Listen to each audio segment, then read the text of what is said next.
tax deducted. So the amount of TDS in Indian rupees should be mentioned in this column. The rate of TDS which has been applied should be mentioned here, and the date of deduction, which could be based on credit, should be mentioned here. I mean, if it is based on payment, then obviously the payment hasn't happened, and that is the reason why we are taking Form 15CA. So generally the date of credit is something which will come here.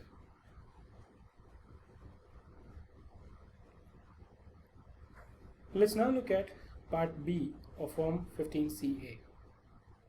This form shall be filled only if the amount payable to the non-resident is chargeable to tax, condition 1, under the Income Tax Act.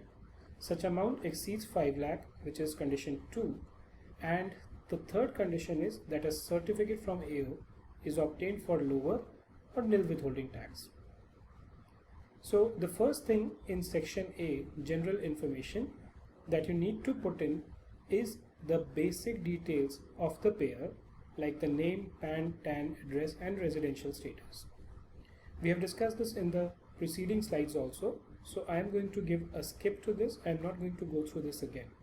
If you want, you can just run the video in a rewind format and then see that slide again.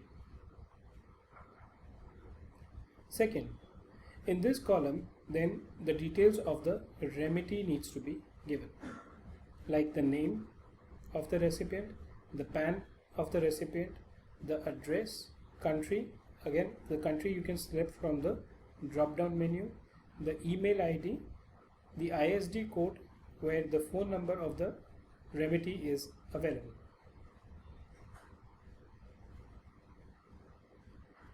AO order. Like we discussed in the beginning of this presentation, both the payer as well as the payee can approach the AO to obtain a certificate for lower or nil withholding tax, whichever is applicable to them respectively. Right? So in this column, what you need to fill is the details of the nil or the lower withholding tax certificate which has been obtained in respect of this payment.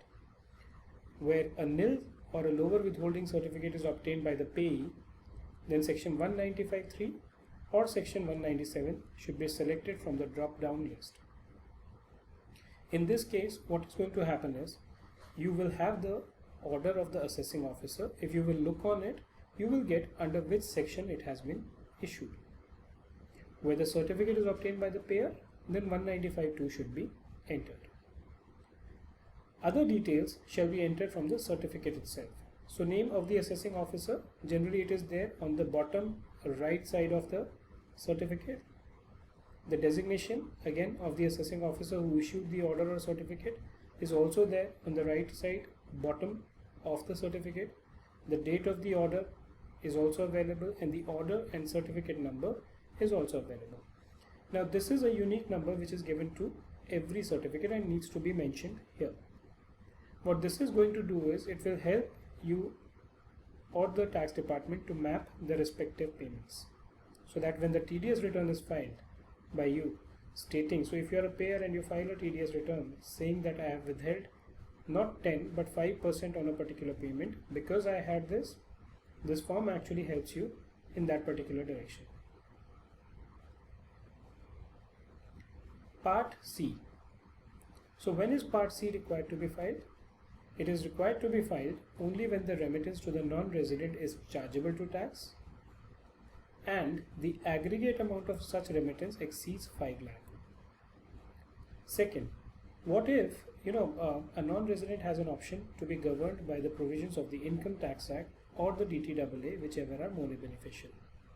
Suppose as per the Income Tax Act, a particular payment is taxable, but it is exempt from tax under the treaty. Now because the provision which will apply are the most beneficial to the non-resident, so he will opt for the treaty provision, which means that a particular payment may be exempt from tax. In such a case, if such a payment is exempt from tax, the question which arises is Part C required to be filed given that the income is exempt on an overall basis?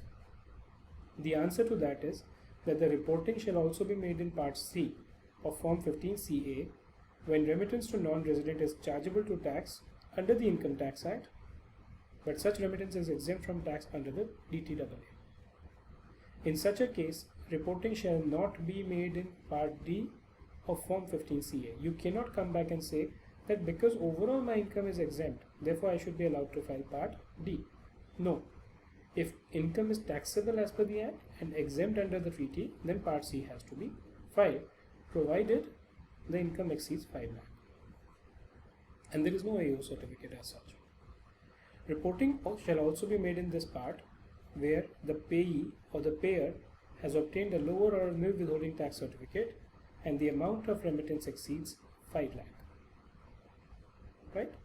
So if the amount of remittance exceeds 5 lakh, then also you need to make the reporting under this clause, this part. So what do you need to fill in Part C? Let's look at Section A, General Information. In this part, basic details of the payer should be entered. The name, address, the PAN, TAN, etc. There is no need to enter the details of AO type, range code and AO number. Right? So name of the remitter, PAN of the remitter, TAN, area code, AO type, range code, AO number, principal place of business.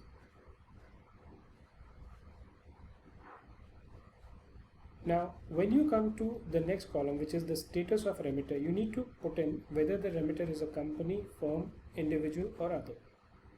If it's a company and you select company, the residential status of the remitter would pop in, where you might need to choose whether it's a domestic company or a foreign company. Right?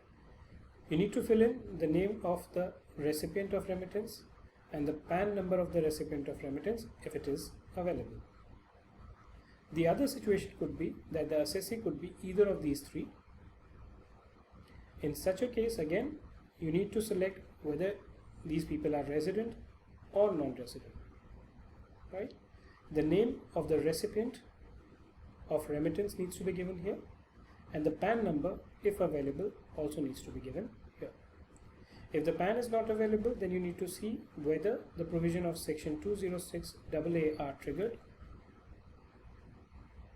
and if not, then fill the form accordingly.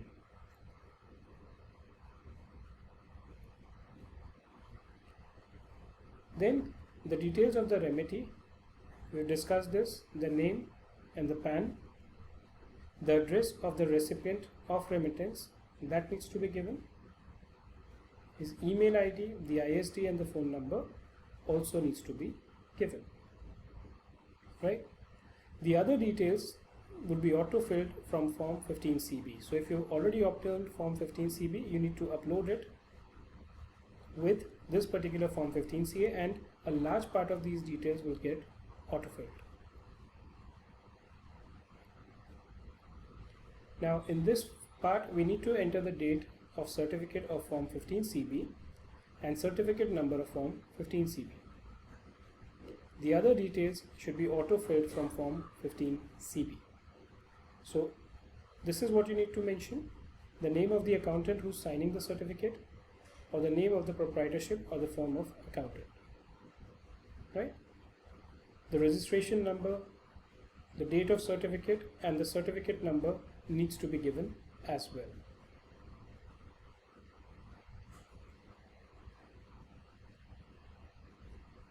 Now where nil or lower withholding tax certificate is obtained, then we need to enter the details which would be available from the certificate itself.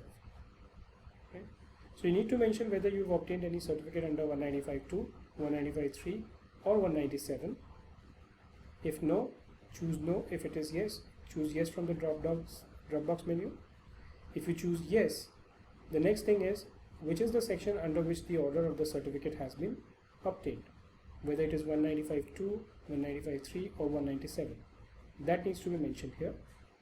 The name of the assessing officer who issued the certificate, his designation, the date of the order and certificate, and the order and certificate number would be available from the order of the assessing officer itself.